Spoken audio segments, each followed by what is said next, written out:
Redmi 13C 4G budget smartphone එකත් එක්ක අලුතෙන්ම එන ෆෝන් එක තමයි මගේ යාළුවෝ xiaomi Redmi 13C 5G device එක.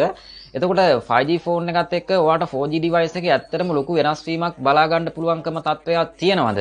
කෙටියෙන් කතා කරන්න මගේ යාළුවෝ විස්තර කොහොමද කියන එක පිළිබඳව පම්පෝරින් නැතුවම device දෙකේම design එක ඉතින් මගේ යාළුවෝ 5G ෆෝන් එකත් එක්ක සංසන්දනය කරන්න device එකේ design එක පැත්තෙන් ඔයාලට dual camera design එකක් විදිහට බලා ගන්න පුළුවන්කම තියෙනවා camera setup එක.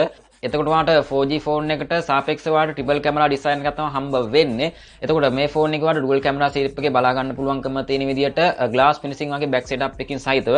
නමුත් ඔයාලට plastic material එකක් තමයි smartphone එකට අන්තර්ගත වෙන්නේ. design එක හඳුන්වන්නේ ඔයාට star trail design කියන නමින් තමයි මගේ යාළුවෝ මේ smartphone එක හඳුන්වන්නේ design එක විදිහට. එහෙම නැත්නම් තරු විහිදෙන වගේ එහෙම නැත්නම් දිලිසෙන back setup එකකින් තියෙන design එක කියන නමින් තමයි smartphone එකේ design එක හඳුන්වන්නේ.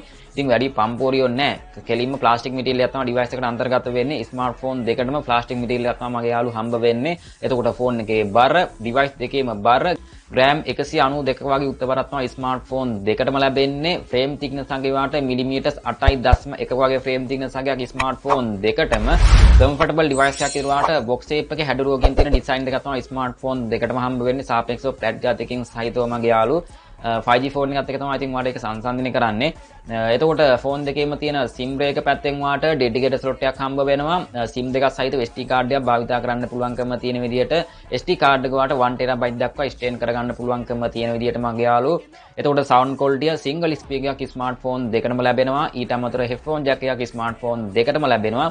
බොහෝ දුරට IR blast නැහැ. ඒ වගේම තමයි 5G device එකට dust resistant පහසුකම ඔයාලට මේ device එකට හම්බ වෙනවා සාපේක්ෂව ආරක්ෂාව පැත්තෙන්. එතකොට මේ IP rating එකක් ඔයාලට C device එකට එහෙම නැත්නම් C 4G smartphone එකට හම්බ වෙන්නේ නැහැ.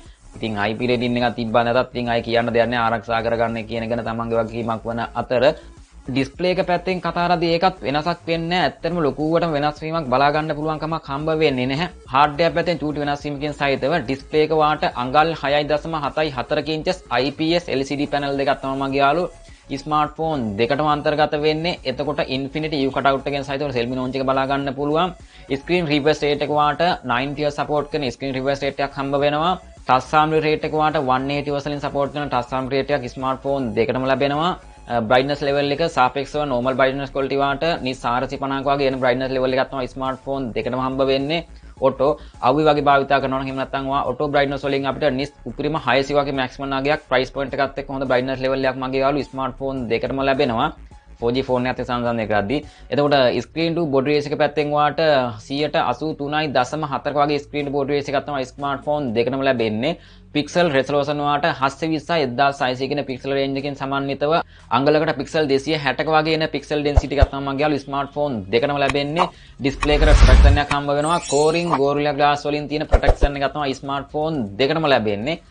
පම්පෝරු නැතුව කෙටියම කතා කරොත් අපිට සාපේක්ෂව ඔයාට 4G ෆෝන් එකට යනවට වඩා 5G ෆෝන් එකට ගියත් එකයි කොහොමත් එකම එකයි තමයි. ඉතින් ඔයාට එකම ඩිස්ප්ලේ ඩීටේල් එකක් බලාපොරොත්තු වෙන්න පුළුවන්කම තියෙන විදිහට තමයි ස්මාර්ට්ෆෝන් දෙකටම හම්බ වෙන්නේ. ඒක හાર્ඩ්වෙයාර් පැත්තෙන් චූටි වෙනස් වීමක් වෙනවා. ඉතින් ඒක ලොකුවටම අවුලක් වෙන්නේ නැහැ. බොහෝ දුරට ඔයාට 5G එක නැත්නම් ඉතින් ඔයාට 4G එකට යන්න පුළුවන්කම තියෙන විදිහට මගේ යාළුවෝ color depth එක color accuracy එක ඔයාට 60 million වලින් ස්මාර්ට්ෆෝන් දෙකටම හම්බ වෙනවා.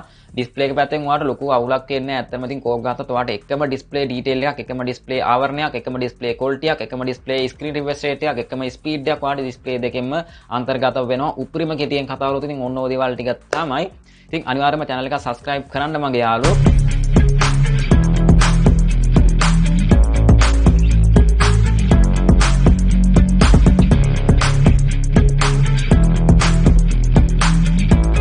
RAM එක සහ ROM එක. ඉතින් ඒකත් එහෙමම තමයි. ඉතින් ඔයාලට 4GB 6GB සහ 8GB RAM එකක් ස්මාර්ට්ෆෝන් දෙකටම ලැබෙන අතර 128GB සහ 256 වලින් ඔයාලට ROM එක පැත්තෙන් ඔයාලට අන්තර්ගත වෙනවා මගේ යාළුවෝ. එකම විදිහට තමයි. සහ virtual RAM එක 8GB දක්වා virtual RAM එකක් ස්මාර්ට්ෆෝන් දෙකටම ලැබෙනවා. ගන්න RAM එකත් එක්ක ඒක චුට්ටක් වෙනස් වීමකින් සහිත වෙන්නත් පුළුවන්කම තියෙන අතර OS එක සඳහන් කරද්දී මගේ යාළුවෝ Android 13 base support කරන විදිහට ගොඩක් දුරට ඔයා වීඩියෝ බලද්දිම software features changing එකකින් සහිතව මගේ යාළුවෝ MIUI 14 වෙනස් වීමකින් සහිතව වෙන්නත් පුළුවන්කම තියෙන විදිහට chipset එක ඔන්න ඔතෙන් තමයි පොඩි වෙනස් වීමක් එන්නේ. ෆෝන් දෙකේ තියෙන ස්පීඩ් එක, ෆෝන් දෙකේ තියෙන performance පැත්තෙන්, ෆෝන් දෙකේ තියෙන CPU එක පැත්තෙන් පොඩි වෙනස් වීමක් එන්නේ. ඔන්න ඔතෙන් තමයි මගේ යාළුවෝ. ඉතින් chipset එක පැත්තෙන් කතා කරද්දී වාට MediaTek Dimensity 600 plus 6 nanometer support කරන chipset එක තමයි මගේ යාළුවෝ මේ smartphone එකට 5G device එකට.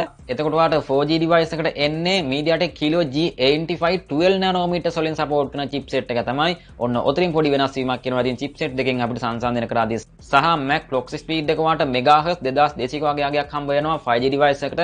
MHz 2000ක වගේ අගයක් තමයි වාට 4G device එකට අන්තර්ගත වෙන්නේ. ඉතින් ඔයාලට සංසන්දනය කරද්දී cost 8කින් අපිට phone දෙකටම CPU එක හම්බ වෙනවා. ඒ වගේම තමයි GPU එක graphic පැත්තෙන් ඔයාලට Mali G57 කියන MC2 graphic version එක තමයි මේකට 5G device එකට 4G එකට හම්බ වෙනවා ඔයාලට Mali G52 MC2 කියන graphic version එක. ඔන්න ඔතනින් තමයි පොඩි වෙනසක් වීමක් කියන්නේ අපිට hardware පැත්තෙන් සංසන්දනය කරද්දී මම ඔයාලට ඒක තේරෙන විදිහට ඔයාලට මෙන්න මෙතනින් සංසන්දනය කරලා පෙන්නන්න මගේ යාළුවා ඔයාලට මෙන්න මේ වගේ අගයක් තමයි ස්මාර්ට්ෆෝන් දෙක පැත්තෙන් අපිට benchmark පැත්තෙන් අපිට SoC එක පැත්තෙන් වගේ දේවල් කතා කරද්දී ඔයාලට මේ වගේ අගයක් ස්මාර්ට්ෆෝන් දෙකෙන් ඔයාලට බලා ගන්න පුළුවන්කම තියෙන විදිහට මගේ යාළුවා benchmark පැත්තෙන් ඔයාලට single core සහ multi core score එකේ තියෙන performance එක ඔයාලට බලා ගන්න පුළුවන් Redmi 13C 5G smartphone එකේ වැඩි අගයකින් ඔයාලට බලා ගන්න හම්බ වෙනවා. ඉතින් ඔයාලට තේරෙන විදිහට උපරිම කෙටියෙන් කතා කරනවා Antutu benchmark පැත්තෙන් වුණාත් ඉතින් ඔයාලට උපරිම අගය වාට මෙන්න මේ 13C 5G smartphone එකේ වැඩි අගයක් වාට දක්වනවා කියන එක ගැන ඔයාලට මෙතනින් හිතන්න පුළුවන්කම තියෙන විදිහට මගේ යාළුවෝ සහ OS එකත් එක්ක සහ SoC එකත් එක්ක අපිට අනිත් දේවල් කතා කරද්දි මගේ යාළුවාට මේ වගේ ප්‍රතිඵලයක් බලා ගන්න පුළුවන්. ඩිස්ප්ලේ එකට, කැමරාවට, performance පැත්තට, ගේමින් පැත්තට, බැටරියට සහ කනෙක්ටිවිටි පැත්තෙන් කතා කරද්දි ආයි කනෙක්ටිවිටි කොහොමත් කතා කරන්න දෙයක් නැහැ. ඉතින් මගේ යාළුවෝ ඩිස්ප්ලේ එක ගැන ඔයාලට සංසන්දනය කරද්දී ඉතින් ඔන්න මම ඔයාලට කලින් කිව්වා වගේම චූටි වෙනසක් ඉතින් අපිට බලා ගන්න පුළුවන්කම තියෙනවා. මොකද SoC එකත් එක තමයි මගේ යාළුවෝ හැමදේම සංසන්දනය කරගන්න පුළුවන්කම තියෙන්නේ.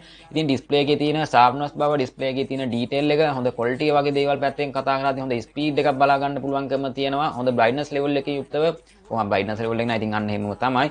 සාපේක්ෂව මෙන්න මේ 4G එක ෆෝන් එක වැඩි අගයකින් තියෙනවා කියන එක ගැන ඔයාලට මෙතනින් හිතන්න පුළුවන්කම තියෙනවා මගේ යාළුවෝ. ඒක ලොකුවටම ගැටලුවක් එන්නේ නැහැ. ඉතින් 5G ෆෝන් එකත් එක්ක 4G එකටත් ගියත් එකයි. ඉතින් ඔයාලට මෙතන පොඩි සංසන්දනය වීමක් විතරයි වෙන්නේ. කැමරාව පැත්තෙන් කතා කරද්දී ඔන්න ඉතින් ඔයාලට ඒක වෙනසක් වීමක් විදිහට බලා ගන්න පුළුවන්කම තියෙනවා. අපිට 5G ෆෝන් එකට වඩා 13C ස්මාර්ට්ෆෝන් එකේ තියෙන කැමරා ෆීචර්ස් වලින් එන quality වැඩි කියන එක ගැන සහ වීඩියෝ රෙකෝඩින් පැත්තෙන් එහෙම quality වැඩි කියන එක ගැන ඔයාලට idea එකක් ගන්න පුළුවන්කම තියෙන විදිහට මගේ යාළුවෝ performance පැත්තෙන් ඔයා සිස්ටම් භාවිතා කරද්දී ඇප් භාවිතා කරද්දී වැඩි ස්පීඩ් එකක් බලා ගන්න හම්බ වෙනවා. මෙන්න මේ 5G ෆෝන් එකත් එක්ක එන SoC එකේ තියෙන performance එක වාට වැඩි අගයකින් දක්වනවා කියන එක ගැන ඉතින් වාට මෙතනින් සඳහන් වෙන අතර මගේ යාළුවෝ එහෙම නැත්නම් ස්පීඩ් එකෙන් ෆෝන් එක භාවිතා කරන්න පුළුවන්කම තියෙන විදිහට ගේමින් පැත්තෙන් කතා කරද්දී ඉතින් වාට Redmi 13 5G ස්මාර්ට්ෆෝන් එකේ වැඩි කනෙක්ෂන් ස්පීඩ් එකක් සහිත හොඳ performance එකක් ඉතින් වාට ගේමින් පැත්තෙන් වාට මේ device එකට අන්තර්ගත වෙනවා කියන එක ගැන වාට මෙතනින් idea එකක් ගන්න පුළුවන් මගේ යාළුවෝ. හොඳ gaming experience එකක් ඉතින් වාට 13C 4G ස්මාර්ට්ෆෝන් එකට වඩා අලුත්ම version update එකකින් වාට මෙන්න මේ 5G smartphone එකෙන් වාට බලා ගන්න පුළුවන්කම තියෙන විදිහට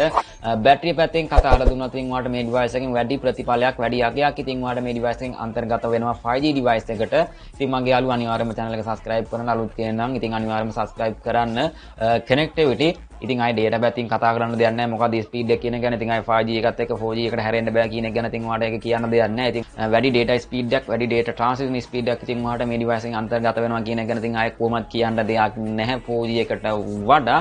ඔයාට උපරිම කෙටියෙන් තමයි ඉතින් ෆෝන් දෙකේ අතර තියෙන software features වලින් වැඩි වෙනස්කමක් තියෙන මොන device එකද කියන එක ගැන වාට කෙටියෙන්ම කතා කරේ පම්පෝරින් නැතුවම කෙටියෙන්ම කතා කරොත් ඉතින් ඔන්න ඔය දේවල් ටික තමයි මගේ යාළුවෝ. ඒ වගේම තමයි කැමරා setup එක පැත්තෙන් වාට dual camera setup එකක් විදිහට තමයි ඉතින් වාට මේ device එක බලා ගන්න පුළුවන්කම තියෙන්නේ. මෙගාපික්සල් 50ක aperture f1.8 වලින් wide lens එකක් තමයි smartphone දෙකටම හම්බ වෙන්නේ සහ 0.8 මෙගාපික්සල් actually lens එකක් සහ ඔයාට 4G device එකට හම්බ වෙනවා 2 megapixel aperture f2.4 macro lens එකක් තමයි ඉතින් ඔයාට triple විදිහට අපිට බලා ගන්න පුළුවන්කම තියෙන අන්න ඒ device එකට. ඉතින් quality පැත්තෙන් price එකත් එක්ක බලද්දී ඔයාට මේ device එකේ සාපේක්ෂව quality එකක් ඉතින් ඔයාට device එකට අන්තර්ගත වෙනවා කියන එක ගැන ඔයාට මෙතනින් යම් තාක් දුරට idea එකක් ගන්න පුළුවන්කම තියෙන විදිහට මගේ යාළුවෝ ස්පේස් පැත්තෙන් කතා කරද්දී ඔයාට මේ වගේ features ටිකක් බලා ගන්න පුළුවන්කම තියෙන විදිහට මගේ යාළුවෝ auto focus portrait mode එක pro mode එක AI scene detection පහසුකම continuous and shooting mode එක panorama mode එක face detection පහසුකම HDR පහසුකම ISO settings සහ scene mode එක time lapse සහ ඉතින් ඔයාට touch focus සහ white balance වගේ settings ඉතින් අපිට සාපේක්ෂව එන features ටිකක් තමයි ඉතින් ඔයාට මෙතනින් සඳහන් කරේ මගේ යාළුවෝ. එතකොට video recording පැත්තෙන් ඔයාට 1080p 30fps දක්වා video calling එක smartphone දෙකටම ලැබෙනවා. එතකොට සෙල්ෆි කැමරාව ඔයාට මෙගාපික්සල් 5ක ලෙන්ස් එකක් තමයි මෙන්න මේ 5G device එකට මෙගාපික්සල් 8ක ලෙන්ස් එකක් තමයි ඔයාට 4G device එකට අන්තර්ගත වෙන්නේ. සෙල්ෆි වීඩියෝ පැත්තෙන් ඔයාට 1080p 30fps දක්වා වීඩියෝ කෝල් එකකින් යුක්තව සෙන්සර් පැත්තෙන් කතා කරද්දී ඔයාට NFC support කරනවා 4G device එකට. මෙන්න මේ 5G device එකට ඔයාට NFC support කරන්නේ නැහැ. ඉතින් එතකොට සෙන්සර් පැත්තෙන් ඔයාට ෆෝන් දෙකටම side mounted fingerprint scan එකක් තමයි ස්මාර්ට්ෆෝන් දෙකටම ලැබෙන්නේ. එතකොට Face ID වගේ පහසුකම ඇතිව අනිත් සෙන්සර් ඔයාට accelerometer එක හම්බ වෙනවා, compass sensor එක හම්බ වෙනවා, virtual focus sensors වගේ වලින් යුක්තව මගේ යාළුවෝ. බැටරි කැපැසිටි එක ඔයාට මිලිඅම්පියර් 5000 කුත් බැටරි කැපැසිටි එකක් තමයි ස්මාර්ට්ෆෝන් දෙකටම ලැබෙන්නේ. සහ 18W fast charging වලින් යුක්තව මගේ යාළුවෝ මං හිතනවා මේ ෆෝන් එකේ තියෙන අතර වෙනස්කම් වලින් මොකද්ද performance පැත්තෙන් මොකද්ද ඉදිරියෙන්ම තියෙන කියන එක ගැන ඔයාලට idea එකක් ගන්න පුළුවන්කම තියෙන්න ඇති.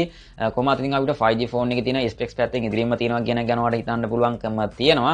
ඒක ඔයාලට ගැළඩුවක් එන්නේ නැහැ 4G ෆෝන් එකට ගියත් ඉතින් ඔයා වීඩියෝ බලද්දි ගොඩක් දුරට 4G ෆෝන් එකත් එක්ක 5G device එක නැති වෙන්න පුළුවන්කම තියෙන විදියට. ඒක නිසා ඉතින් ඔයාලට 4G එකට ගියා කියලා ලොකුවටම ගැළඩුවක් එන්නේ නැහැ. ඉතින් මං හිතනවා යම් තාක් දුරට මේ ෆෝන් එකේ තියෙන විස්තර කොහොමද කියන එක ගැන ඔයාලට තේරෙන්න ඇති කියන එක පිළිබඳව ඒ වගේම තමයි මගේ යාළුවෝ අනිවාර්යෙන්ම channel එක subscribe කරන්න වීඩියෝ එක දැනන අනිවාර්යෙන්ම channel එක like කරලා channel එකට සම්බන්ධ වෙන්න මගේ යාළුවෝ අනිවාර්යෙන්ම channel එක subscribe කරන්න මේ වගේම තවත්ම සුප්‍රීම ෆෝන් review එකකින් එනවා ඉතින් කොඩ බුස්සන්නේ දේ වීටයි පරිස්සමෙන්ම ඉන්න